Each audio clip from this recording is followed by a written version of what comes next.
Hello everyone and welcome. I'm excited to start this session with you today. We're focusing on Section 1, Reading and Writing, specifically Module 1, which covers questions 20 to 24 from SAT Practice Test 1. In this presentation, we'll go over some key strategies and practice tips to help you succeed. Let's get started. Let's take a closer look at how Amazon has evolved over the years. In 2008, Audible, which is a live streaming platform, was acquired by Amazon. This move really highlighted Amazon's strategic shift towards digital content and services. Now, notice that the slide also points out that Amazon was founded in 1994 as an online bookstore, which is quite well known. Since then, Amazon has expanded its reach significantly. For example, in 2008, they acquired Audible, and later on, in 2014, they bought Twitch, a popular live streaming platform for gamers and content creators. And then, in 2017, Amazon acquired Whole Foods Market, marking their entry into the supermarket industry. This progression shows Amazon's continuous push into diverse markets, from books to streaming to groceries. It's a great example of how a company can grow through strategic acquisitions, aligning with the broader theme of innovation and diversification in the digital age. Let's take a closer look at this explanation. The sentence uses semicolons to separate items in a list that already contain internal commas. For example, Audible in 2008 is the first item. Because this item already has a comma within it, we can't just use a comma to separate it from the next item. Instead, we use a semicolon. This helps to clearly distinguish each part of the list and avoid confusion. So after Audible in 2008, we put a semicolon before moving on to the next item, which is a live streaming platform. This is a good example of how punctuation helps clarify complex lists, especially when internal commas are involved. It's a small but important detail that makes written communication much clearer. In addition, scientists have been experimenting with common materials like aluminum, sulfur, and salt to create a new type of battery. Similarly, while lithium-ion batteries have been the standard for quite some time, they are becoming increasingly difficult and expensive to produce because of a shortage of lithium. What's more, this new battery offers several significant benefits. It is low cost, making it more accessible and sustainable. It also has the ability to resist failures and fires, which addresses safety concerns that have been associated with traditional batteries. And finally, it charges faster than the typical batteries we're used to. These advancements highlight how innovation is pushing us towards safer, more affordable, and more efficient energy storage solutions, aligning with the overall goal of developing sustainable technology. What's more, this is where it gets really exciting.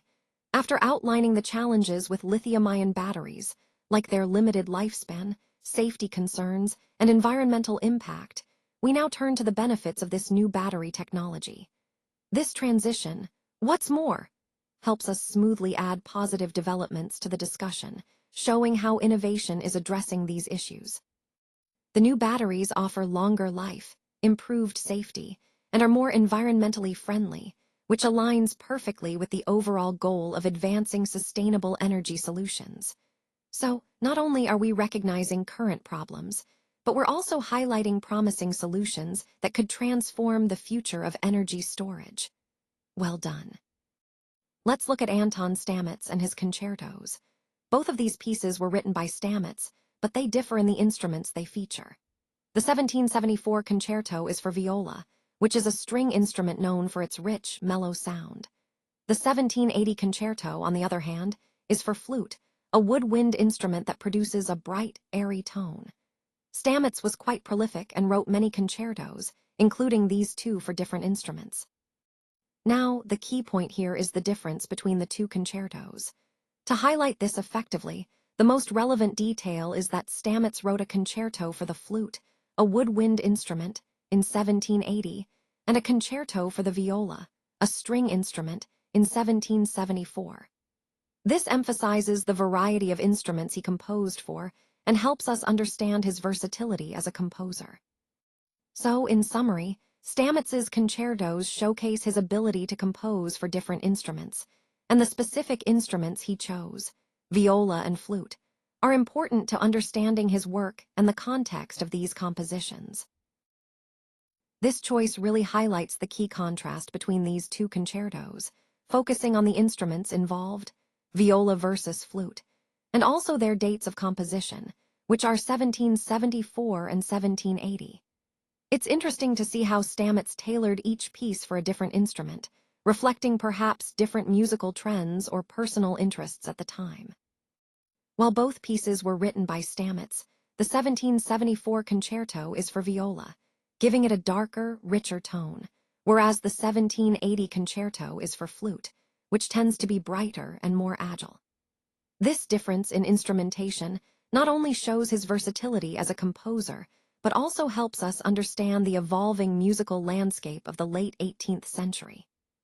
So, by comparing these two, we get a clearer picture of Stamets's work and the broader shifts in musical style during that period. Great job following along.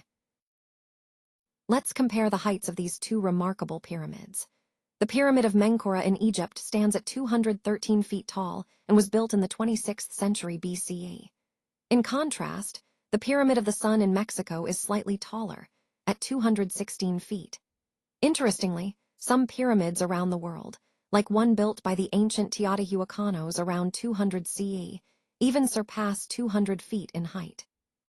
Both the Pyramid of Menkaure and the Pyramid of the Sun are fantastic examples of ancient pyramid construction, showcasing the impressive skills and cultural significance behind these structures.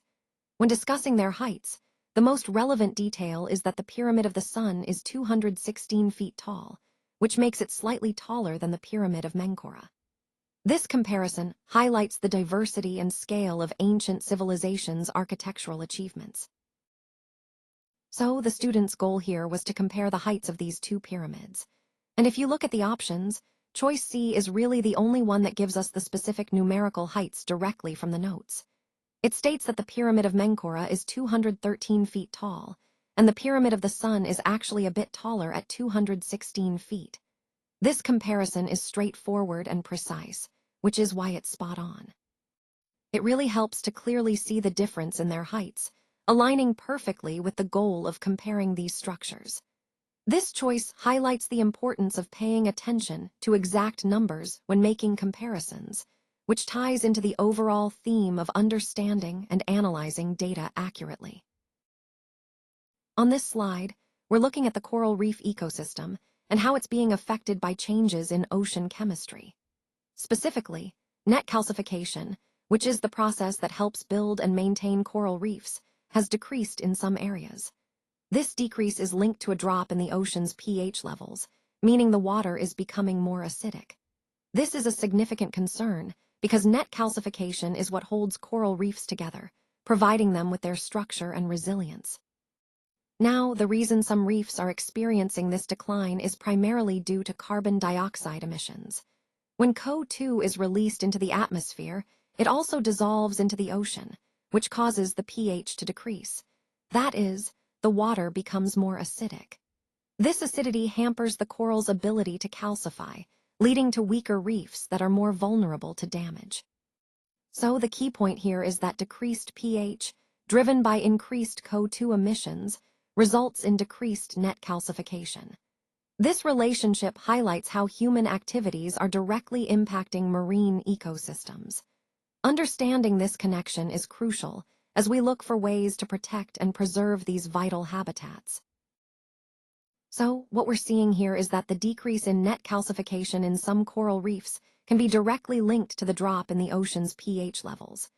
This is a crucial point because it helps explain the cause and effect relationship between ocean chemistry changes and coral health.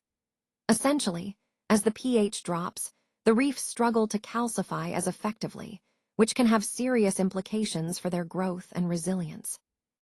This connection underscores the broader theme of how environmental changes, like ocean acidification, are impacting marine ecosystems. It's a clear example of how shifts in one part of the system can lead to significant consequences elsewhere.